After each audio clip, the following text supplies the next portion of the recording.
A história do corpo seco. Naquela época, ocorria um boato de que na igreja São Benedito existia um corpo seco.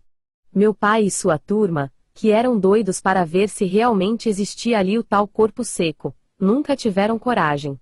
Eles chegaram a pular o muro várias vezes, mas na hora de entrar mesmo na igreja as pernas bambeavam e eles saíam correndo. Eles saíam correndo e se sentavam com o coração saindo pela boca, com aquela sensação de estar sendo seguido, e depois de alguns minutos eles despencavam a dar risada, e tudo era esquecido. Ei, Julinho! Vamos lá na sua casa pedir para sua tia-avó contar mais sobre o corpo seco, que todo mundo diz ter na igreja. É, vamos. Chegaram, assim como querendo, sem querer alguma coisa.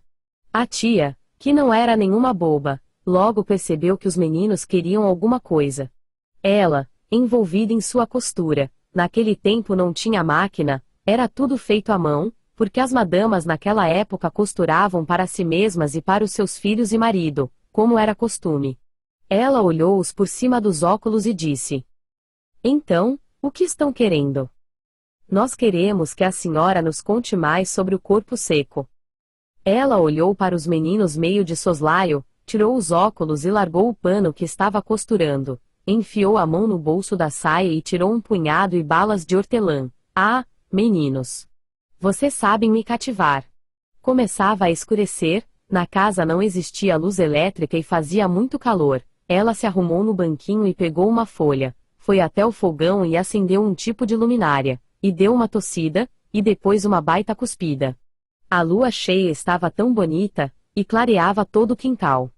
Meu pai deu sinal para que os colegas dele ficassem quietos, pois a história já ia começar. Todos foram ficando em silêncio e tomando seus lugares como se fosse começar uma sessão de cinema, pois ia começar a maior história de todos os tempos, pelo menos é o que eu acho. Eles nem respiravam, e ela começou. Minha irmã trabalhava para um capitão. Era ela quem cuidava de suas roupas. Ela parou e fechou os olhos, como se estivesse viajando no tempo, mais ou menos em 1840. Ela caminhou até a porta, deu uma grande baforada e continuou. Embora o capitão fosse muito severo, minha irmã gostava muito dele, pois ela cuidava dele desde jovem. Meu Deus, como o tempo passa! Daí ele foi para São Paulo, estudou, ela andou até a janela, debruçou-se, e depois virou e encostou-se sobre a mesma. Mas ele não era aquele carinhoso que a gente conhecia. Ela tornou a cair em lágrimas, e Julinho interveio, e ela voltou a enxugar as lágrimas que lhe caíam pelo rosto. Não era o menino que eu conhecera, e que cuidei dele durante muito tempo. Nessa hora, uma nuvem passou sobre a lua, escurecendo toda a área, por uns longos minutos. Senti naquela hora um calafrio percorrer a espinha. Ele tinha muito orgulho de sua farda, era só minha irmã que cuidava dela, embora tivessem muitos criados na casa dele, ele não aceitava que outra pessoa pusesse as mãos nela. Eu não sabia nada a seu respeito, pois ele não falava muito comigo quando chegava da rua. Já ia direto para o seu escritório, ele só falava com a minha irmã, e o marido de minha irmã cuidava de seu cavalo que estava sempre pronto, na hora que ele queria. Meu cunhado o acompanhava em quase tudo que ele ia fazer, e estava por dentro de tudo que ele fazia. Meu cunhado era um verdadeiro braço direito do capitão. Diz as más línguas, que ele era muito mau, muito cruel. Não perdoava, embora tivesse dias em que ele era um homem generoso. Certo dia ele tinha de usar a violência para desperrar uma família, não sei bem. Só sei que essa pessoa que morava ali era comprometida com feitiçaria, bruxaria, macumba, todas essas coisas. A lua já estava no alto quando ela falou dessas coisas de feitiçaria. Eles não puderam conter um nossa. Ela novamente levantou-se e deu uma cuspada. Onde mesmo eu estava? Ela perguntou. A senhora estava falando da feiticeira, ele respondeu. Ah! É mesmo. Aquela feiticeira rogou praga nele, praga e maldição tudo junto, que quando ele morresse a terra não haveria de comer a sua carne, ele ia ser um morto-vivo, e ia implorar pela morte. Mas a morte não viria para ele. Você será um corpo seco para toda a eternidade, até o fim do mundo. Aquela maldição o atingiu em cheio, Daí pra frente o homem mudou completamente, ele não conseguia pensar em outra coisa a não ser a maldição. Ele caiu num estresse, essa é por minha conta, pois na época ninguém sabia o que era isso, a palavra certa era tristeza, o mal dele é que ele não se abria com ninguém, aquilo foi acumulando, ele não comia mais, afastou-se do regimento, aliás, ele foi afastado do seu serviço. Ele que já bebia, passou a beber mais, bebia e fumava. Seu estado era lastimável, ninguém o suportava mais, só o meu cunhado suportava, pois ele morria de medo do capitão, não ligava para as intrigas do capitão e seus berros, nem as suas broncas. Meu cunhado aguentava tudo calado, pois o capitão não tinha ninguém a não ser ele, qualquer hora, de dia ou de noite, ele estava ali sempre pronto para servi-lo. Pois ele sabia que mais dias ou menos ele ia morrer, de fato ele morreria aos 40 anos por causa daquela praga.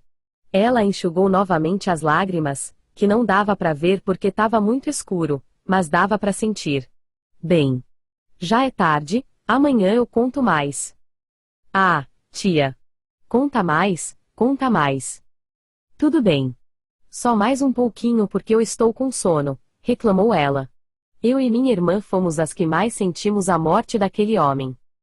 Não falo aqui o seu nome por respeito à sua família, que com certeza ainda deve existir aqui em São José dos Campos. Ela não conseguiu falar mais, pois as lágrimas de emoção tomaram conta dela, daí meu pai falou. Tudo bem, tia. Vá descansar. Depois a senhora conta mais.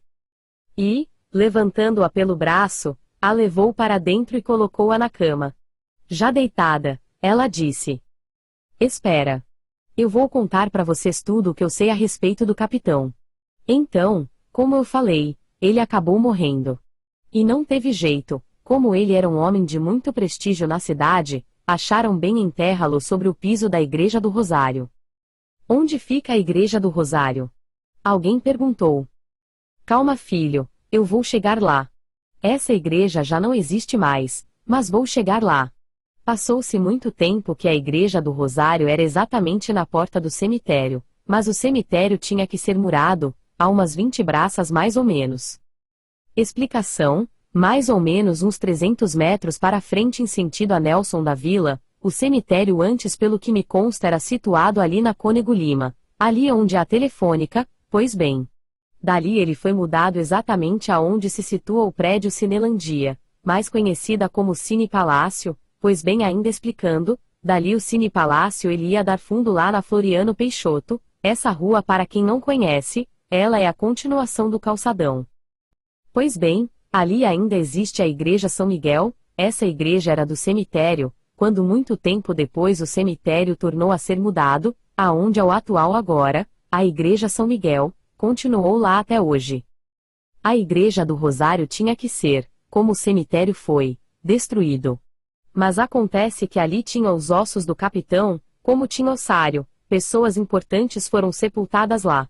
Tudo foi tirado de lá sem o maior problema, mas quando chegou a vez de tirar os ossos do capitão o negócio ficou feio. Ela deu uma parada como se estivesse muito cansada, acredito eu que já passava das 10 horas, e o resto da narração ficou para outro dia, pois ela estava muito cansada e emocionada. Logo que saíram ela pegou no sono, mas com a promessa de eles voltarem no outro dia para ela acabar toda a história desse tal corpo seco, se era verdade, ou era apenas mito. Meu pai com todos os moleques nem dormiram naquela noite. Meu pai disse que eles ficaram de guarda em frente à igreja, sonhando e fazendo castelo, sobre aquela fantástica narração da sua avó, toda aquela história estava ali, a poucos passos de distância, era só pular o muro, e pronto. Mas quem se atrevia? Não. Ninguém se atrevia. Era mais fácil acabar de escutar todo o resto da história na casa da avózinha. Mal à tarde chegou lá e eles estavam novamente a implorar para a velhinha contar mais, sobre o capitão. Então, vozinha, vamos terminar a história? Ah, sim, com todo prazer. Hoje estou mais animada. Muito bem, muito bem. Olha só, hoje nós trouxemos bastante bala de hortelã para a senhora ir chupando enquanto nos conta essa fabulosa história. História não, filhos. História não. É caso realismo eles foram pedindo a autorização para as famílias para poder retirar os ossos que estavam sepultados ali, mas quando desenterraram o corpo do capitão, a surpresa foi total. Para o espanto do pessoal que cuidavam dessa operação, o corpo do capitão estava intacto, seus cabelos e tudo, tudo perfeito, só estava mumificado, e quando foram tentar tirar da sepultura a surpresa foi ainda maior. Para o espanto de todos eles, o corpo se sentou e falou: só saio daqui pelas mãos de uma pessoa. Vamos lá. Vamos, vó, fale logo. O que aconteceu? Calma, filho, calma. Eu vou falar. Então o capitão se transformou num perfeito corpo seco? Vó.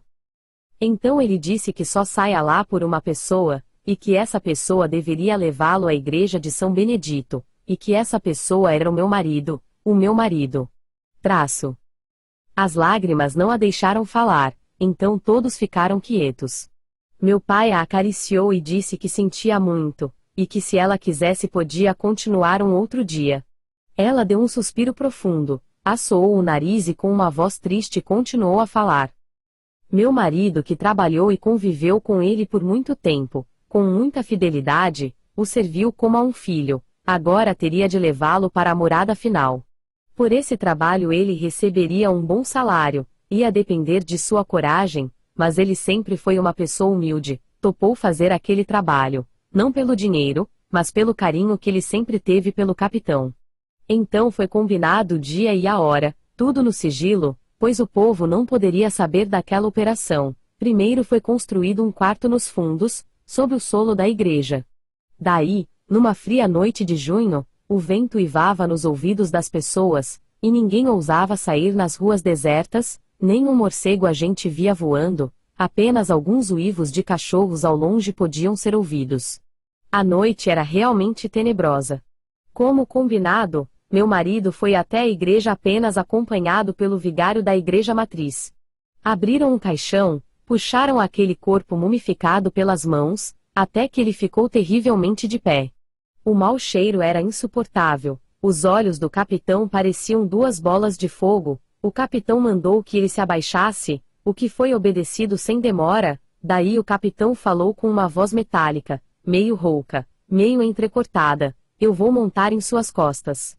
E você caminhará devagar e de cabeça baixa, sem parar, bem devagar, até onde fixarei minha morada, pois quero ir olhando a paisagem que muito admirei em outra vida. O vigário não aguentou aquilo e desmaiou. Meu marido teve de seguir viagem sozinho, com toda aquela carga indesejável nas costas. O capitão voltou a falar: nossa! Como isto aqui está mudado! Seu passeio continuou em silêncio, só o uivo daqueles cães, que mais pareciam lobisomens, eram ouvidos.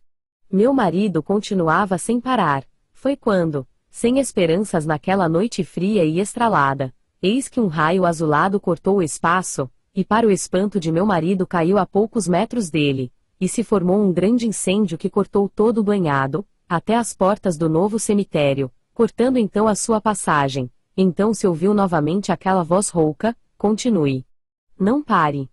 Feche os olhos e continue. Meu marido continuou, obedecendo às ordens do capitão. Então formou-se uma grande tempestade, os ventos eram tão fortes que arrancavam árvores, que passavam por eles em grande velocidade. Ele não se intimidou, então o chão começou a amolecer, virou um grande atoleiro, tinha hora que parecia que ia engoli-los. Mas toda a dificuldade ele continuava. Estavam a poucos metros da porta da igreja, e eis que surge do nada um estouro de búfalos, arrasando tudo o que tinha pela frente. O barulho era ensurdecedor. O capitão tornou a falar para ele continuar com os olhos fechados, e então ele conseguiu chegar igreja adentro, e foi direto para a eterna morada do capitão, e então o capitão ordenou que ele abrisse os olhos. Eu agradeço muito o que você fez por mim, e reconheço que você é muito corajoso, um verdadeiro herói. Por isso eu quero lhe propor um outro negócio. Você toparia? É claro, meu marido respondeu. Ele viu naquele rosto mumificado uma grande tristeza. Só tem um jeito de eu sair dessa para melhor, mas para isso eu preciso de sua coragem e audácia. Pois fale, capitão. Sou todo ouvidos. Você terá de ir procurar aquela mulher que rogou a praga, maldição, em mim. Eu na época não acreditei que isso fosse acontecer. Aqueles olhos de fogo agora escorriam lágrimas, e meu marido ficou com muita dó dele, e sem pensar nas consequências, aceitou. Pois bem, respondeu o capitão, com um pouco mais de alegria no olhar. Pois então você preste bem atenção nas minhas instruções. Essa mulher já morreu há mais de 15 anos, nas proximidades de Santa Branca num casarão abandonado, onde antigamente era uma grande fazenda.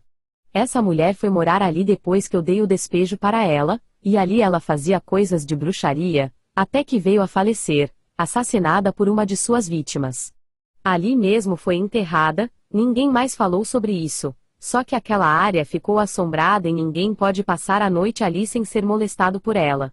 O pessoal da fazenda teve que se mudar porque ela não dava paz para ninguém. Você deverá ir lá e convidar ela para vir tomar o meu lugar, só assim eu poderei descansar em paz. Mas e se ela se recusar a vir? Meu marido perguntou, como se aquela missão fosse uma brincadeira de criança. Não, ela não vai negar. Porque é uma oportunidade que ela está tendo para também ter paz, ela vai assumir o meu corpo, enquanto eu vou descanso eterno. Meu espírito poderá dormir em paz até o dia do julgamento final, respondeu o capitão.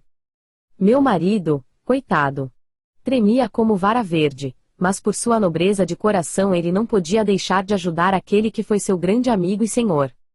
Como devo fazer para achar essa mulher? Perguntou o meu marido.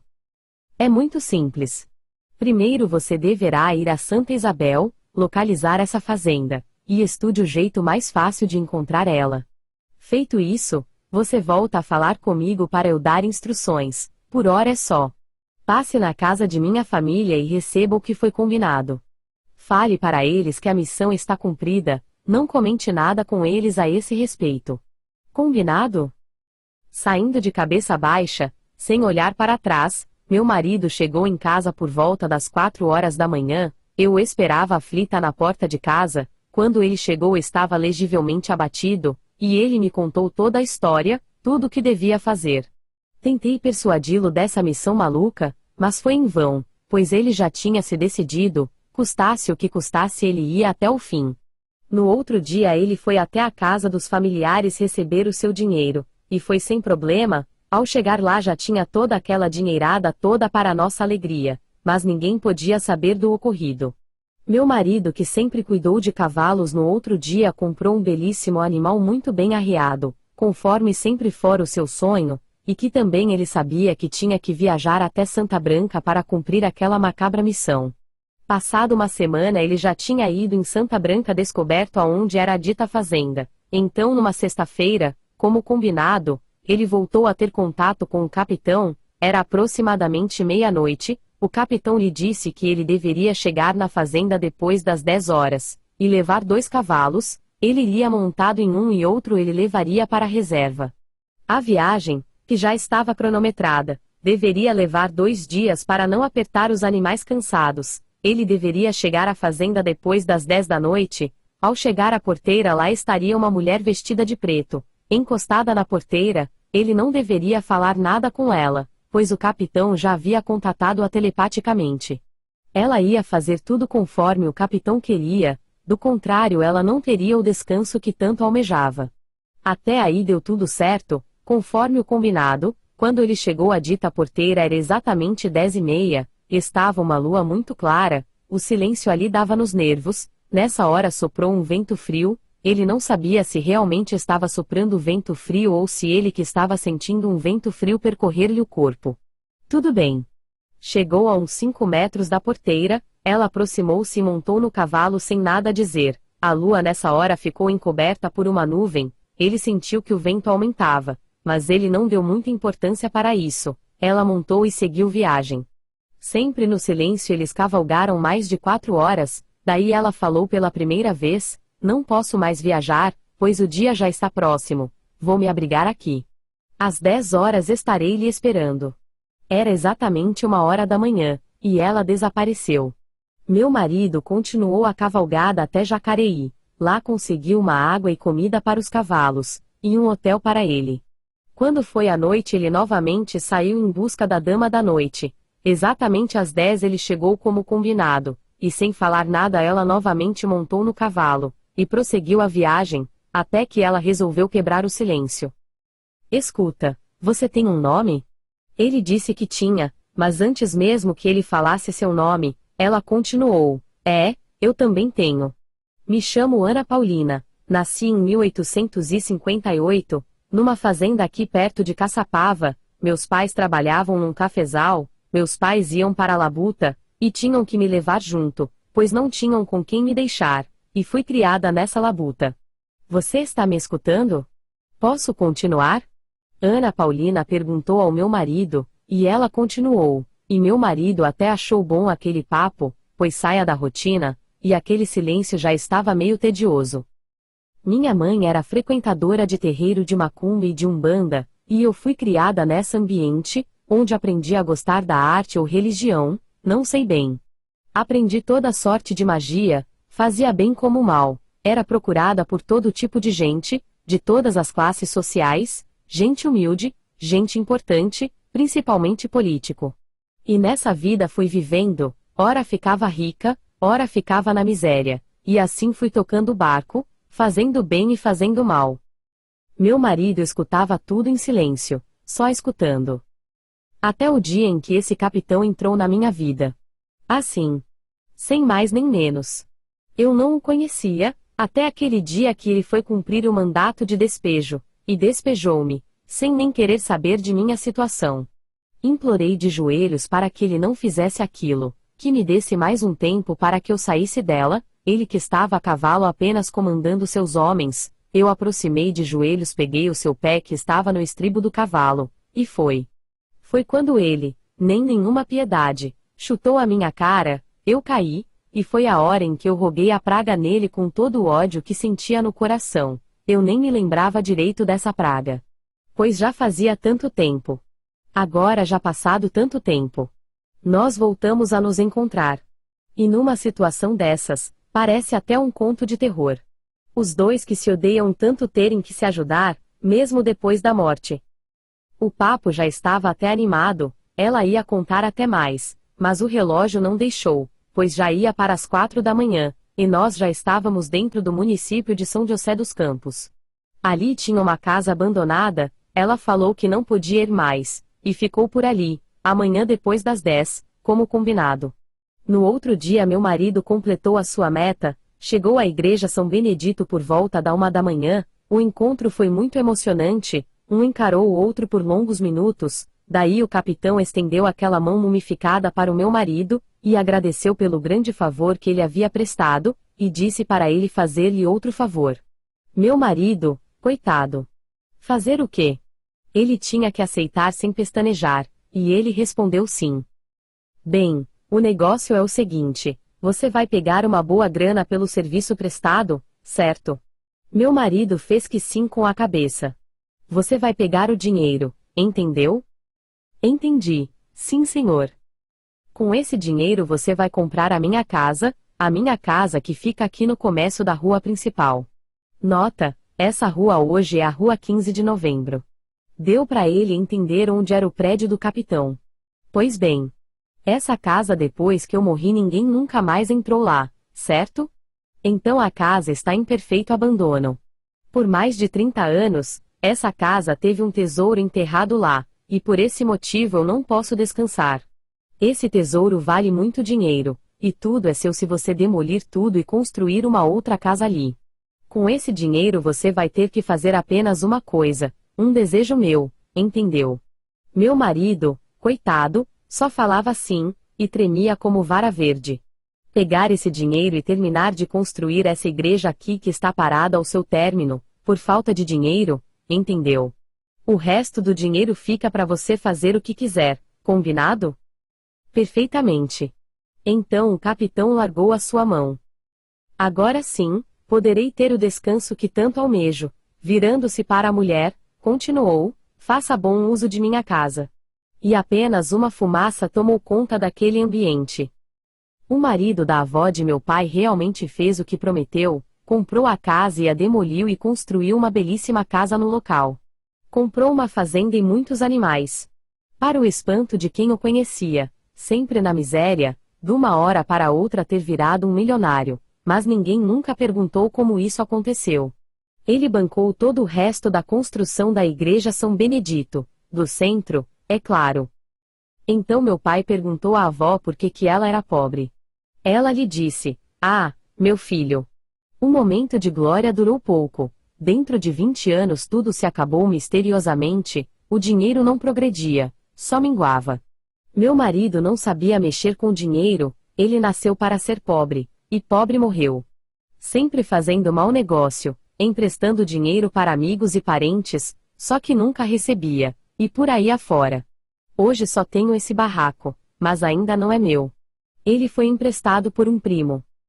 Meu pai se despediu de sua avó com o coração apertado. Nota: mal sabia ele que ele iria pelo mesmo caminho. Ele iria ser um homem rico e ia acabar na miséria. Desculpe eu adiantar isso. Meu pai com sua turminha agora sabia de toda a história verídica sobre o corpo seco da Igreja São Benedito. Mas a ideia de entrar para ver o dito cujo o atormentava tanto, ele com a sua turma, que eles não falavam outra coisa a não ser isso. "Nós temos que ir lá. Temos. Mas quando chegava a hora H, ninguém topava. Até que tomaram uma decisão, e lá foram eles. Pularam o muro sem muito cuidado. Lá nos fundos, viram uma portinha. Lá nos fundos então. Den. Quem iria na frente? Então. Eu também não vou. Vai você, Júlio. Tá bom. Já que não tem homem aqui. E lá foram eles. Passo a passo, com os nervos à flor da pele. Num suspense terrível. E não é que para o susto deles um gato sendo perseguido por um cachorro deu um grande berro e passou voando por suas pernas. Diz o meu pai que eles tiveram que ficar um bom tempo se recuperando do susto. Era um tal de um olhar para a cara do outro e dar risada. Bem, vamos. Acabou o susto. Então vamos em frente. Chegaram na portinha, e não é que eles abriram. E deram de cara com uma criatura horrível de olhos arregalados que deu um urro que parecia o mugido de um boi. Diz o meu pai que essa hora não teve um deles que não fez o que não deveria nas calças. Foi horrível. Ele não sabe como conseguiram passar novamente pelo muro, já que o muro do lado de dentro era bem mais alto do que do lado de fora. Meu pai e seus colegas nunca puderam esquecer aquela cena horripilante. Meu pai, correndo como estava, só foi parar em sua casa, e pulou direto para sua cama, tremendo como vara verde. Nem sabia do paradeiro de seus colegas. Cobriu a cabeça, e só foi descobrir no outro dia como sol quente que nem ele e nem os colegas iriam alguma vez tocar no assunto. Encerro aqui mais esta narração. Pelo que fiquei sabendo, não sei se esta história é mentira ou verdade. Peço desculpa se não for verdade. Quem quiser saber mais, pesquise na biblioteca.